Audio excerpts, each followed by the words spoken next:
All right, guys, let's check out this story. It's a story about FBI and ICE arresting Ilhan Omar's relative. Ilhan Omar is a congresswoman from Minnesota.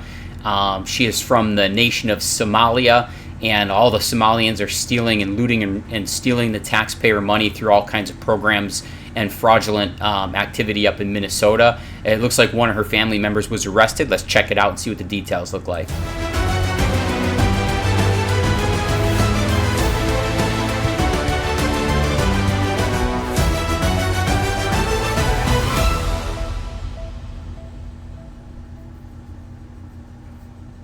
"4:19 a.m., Minnesota. A campus in darkness. A narcotics network beneath it. Heroin, fentanyl, cash before dawn. Movement traced through Ilhan Omar's district. What looked like a campus was a gateway into a network built on drugs, money, and fear. Let me show you. At 4:19 a.m., the city slept, but the threat did not.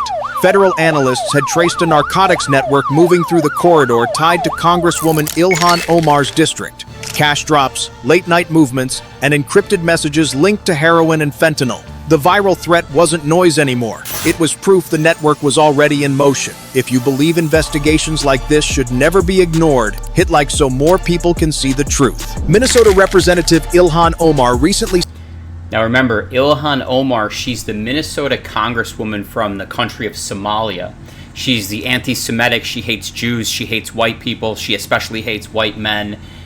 She's totally filled with hatred. She, in fact, they found out that she married her brother in the immigration paperwork that went through during the Obama administration, and they let her get into the country under the guise that she was married to her brother. So incestuous. I mean, this lady, she's an evil woman. Let's take a listen. Stated that one of her relatives was confronted by ICE agents in Minnesota. However, this incident appears to be part of a wider sequence of events that began after a viral social media post made by a Somali student who issued a violent threat against ICE agents. A Somali student named Hassan Muhammad didn't just make an outburst. He filmed himself declaring that if ICE agents came into his neighborhood, he would track them down and shoot them. His voice was calm, deliberate, and unsettling, the kind of threat that sounded rehearsed rather than impulsive. I actually heard you guys pull up to Otana, the Big O, and you pulled up when I was not there? Yo, so puss ass boy. Yo, so this is Ilhan Omar, Congresswoman Ilhan Omar's cousin. He sounds like he's in a rap video, bro, and he's calling out ICE and the FBI, saying he's gonna kill him and all this other crazy stuff. Like, it's unbelievable. You know, right under our noses, they were selling drugs, and they were looting these government programs to establish a drug network, and they were selling cocaine and heroin laced with fentanyl and pills, like right under the nose of society. They were, you know, putting drugs on the street that were lethal and killing people. You're gonna get popped next time I see you ass. Bring the whole cavalry. Within hours, the video spread across TikTok and X, amplified through private channels until it reached federal monitoring units. At a time when threats against immigration officers had surged over 8,000%, including messages targeting agents' homes and families, nothing was dismissed as online anger.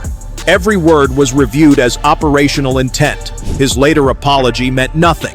The threat had already crossed a line, and it triggered the first phase of a much larger federal response. If you think threats like this should always be taken seriously, comment alert to let the algorithm push this story further. Yeah, once the federal command approved the operation, the response moved with precision. ICE, DEA, and local police formed a single tactical unit. Just over 30 agents assigned to locations already tied to past investigations and unresolved warrants. Hassan Muhammad's threat didn't create the risk. It simply accelerated an operation already on alert. Before sunrise, a line of black SUVs moved quietly into the university district. 6 entry teams advanced in silence. Doors were knocked once, then breached. Flashlights swept across narrow corridors as rooms were cleared in seconds. From behind windows, students watched agents enter dorms and rental units that had been monitored for months. Inside one apartment, agents recovered 9 phones and altered IDs. Another concealed $74,000 behind a ventilation panel. A third revealed something darker, a coded contact list linked to federal narcotics suspects. By sunrise, 14 individuals were detained, and the network...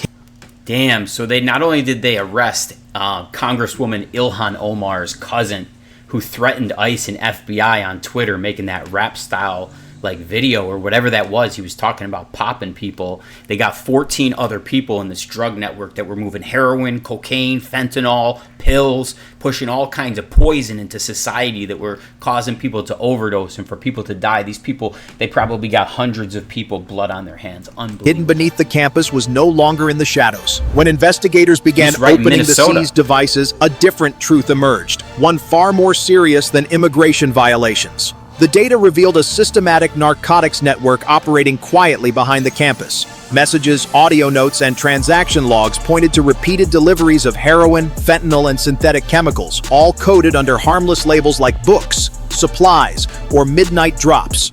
One folder contained a spreadsheet with 58 recorded shipments, each marked with weight symbols investigators recognized as drug quantities. Another phone held photos of vacuum-sealed packages, the kind commonly used to store narcotics before long-distance transport. Several notes mentioned the quarry, a location that appeared on 3 devices, always tied to late-night activity. GPS data confirmed it. Multiple suspects had traveled again and again to an abandoned industrial zone known unofficially as the Quarry Base, a place long rumored to be used by smugglers. Every thread led back to one name, Abdurrahman Khalif Noor, 42.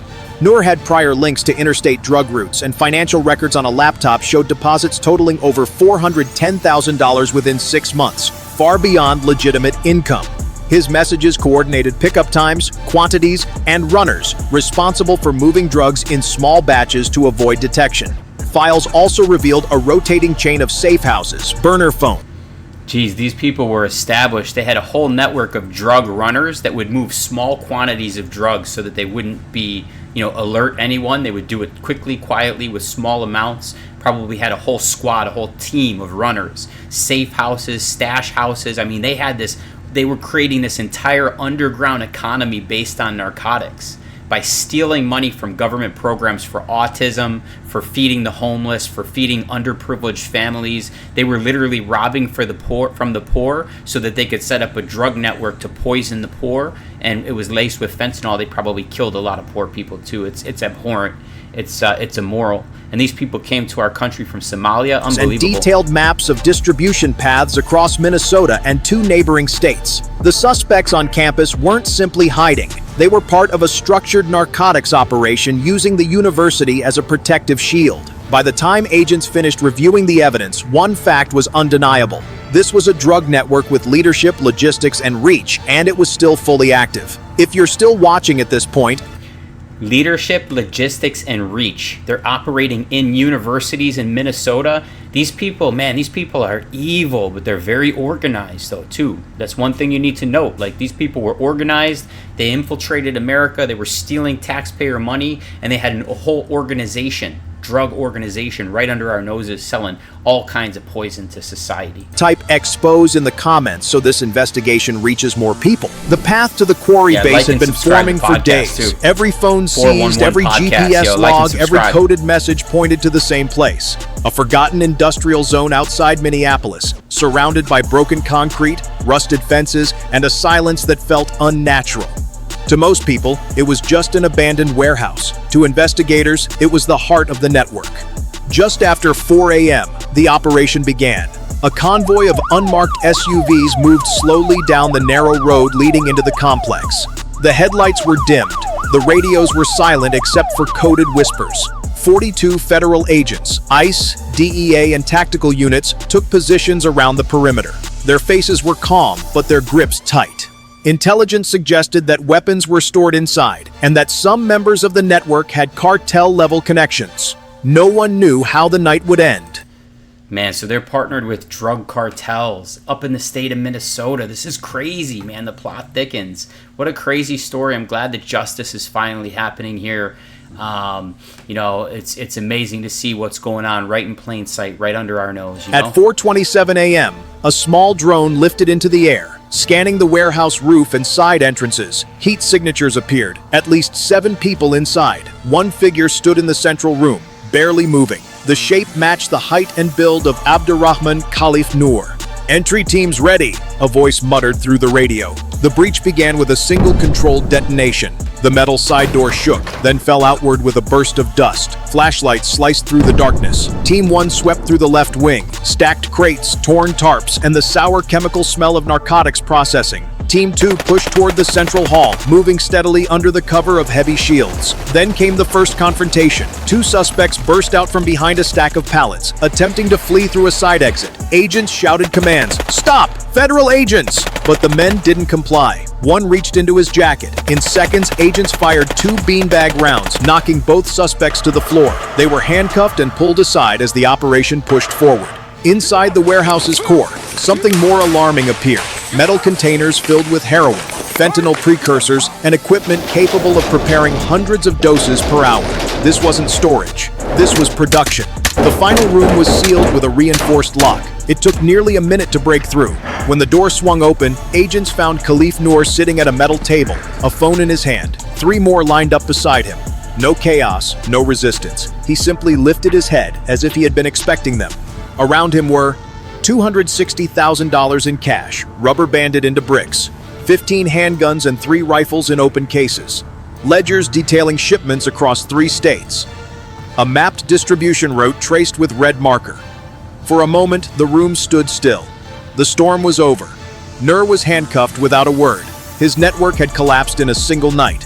What began with a viral threat had now exposed a narcotics base operating in the shadows of Minnesota, and the man who quietly ran it was finally in federal custody. If you support federal agents risking their lives to dismantle networks like... Wow, what a story, man. This video goes on for another 20 minutes, but, you know, obviously it's an amazing story to see. And, you know, if you want to see, you know, more videos like this, like and subscribe to the channel, and we'll see you on the next one.